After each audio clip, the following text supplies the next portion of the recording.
SIR শুরুর আগে কেন্দ্রীয় মন্ত্রী বলছেন 1.5 কোটি নাম বাদ। বিস্মিত মমতার মুখে এবার জনবিস্ফোরণের ডাক। আবারও বাংলার বুকে হতে চলেছে ভয়াবহ আন্দোলন। এসআইআর শুরু হওয়ার আগেই কিভাবে 1.5 কোটি নাম বাদ যেতে পারে, এইবার গর্জে উঠলেন মুখ্যমন্ত্রী মমতা বন্দ্যোপাধ্যায়। কেন্দ্রকে একহাত নিয়ে মুখ্যমন্ত্রী বললেন এসআইআর নয়, এটা এনআরসি। দিল্লির মির্জাফরদের কটাক্ষ মমতার, বললেন বাংলা শেষ পর্যন্ত লড়বেই।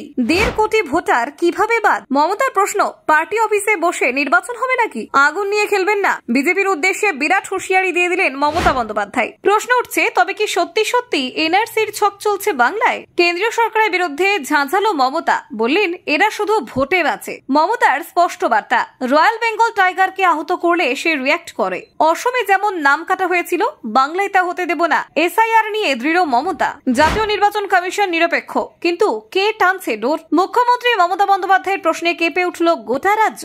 দেখুন, পশ্চিমবঙ্গে ভোটার তালিকা সংশোধন বা এসআইআর প্রক্রিয়া ঘিরে রাজনৈতিক অস্থিরতা ক্রমেই বাড়ছে। মুখ্যমন্ত্রী মমতা বন্দ্যোপাধ্যায় সরাসরি কেন্দ্রীয় সরকার এবং বিজেপির বিরুদ্ধে কড়া আক্রমণ শানালেন। নবান্নের সাংবাদিক সম্মেলনে মুখ্যমন্ত্রীর বক্তব্যে স্পষ্ট, তিনি এসআইআর এর পেছনে রাজনৈতিক উদ্দেশ্য দেখছেন। মমতার অভিযোগ, এসআইআর এর কাজ শুরু হওয়ার আগেই কেন্দ্রীয় সরকারের এক মন্ত্রীর মন্তব্য প্রমাণ করে দিয়েছে যে এই প্রক্রিয়া নিরপেক্ষ নয়। তিনি বলেন, কাজ শুরু হওয়ার আগেই যদি কেউ বলেন 1.5 কোটি ভোটার বাদ যাবে, তাহলে বুঝতে হবে ভোটার তালিকা সংশোধন নয়, এটা রাজনৈতিক পরিকল্পনা। তিনি প্রশ্ন তোলেন, একজন কেন্দ্রীয় মন্ত্রী পার্টি অফিসে বসে কিভাবে নিরপেক্ষ প্রশাসনিক কাজের নির্দেশ দেন? এটা কি নির্বাচন কমিশনের কাজ নয়? জাতীয় নির্বাচন কমিশনকে আমরা সব সময় নিরপেক্ষ বলে বিশ্বাস করি, কিন্তু এই ধরনের মন্তব্য তার ভাবমূর্তি ক্ষুণ্ণ করছে। মমতা বন্দ্যোপাধ্যায় উত্তরবঙ্গ ও দক্ষিণবঙ্গের সাম্প্রতিক বন্যার প্রসঙ্গ টেনে বলেন, অনেক মানুষের বাড়িঘর কাগজপত্র সব জলে ভেসে গেছে। এই পরিস্থিতিতে এত তাড়াহুড়ো করে ভোটার তালিকা সংশোধন করা মানে বহু মানুষের অধিকার কেড়ে নেওয়া। প্রশাসনের উচিত সংবেদনশীলভাবে বিষয়টি দেখা। তিনি সরাসরি হুঁশিয়ারি দিয়ে বলেন, আমি স্পষ্ট বলছি,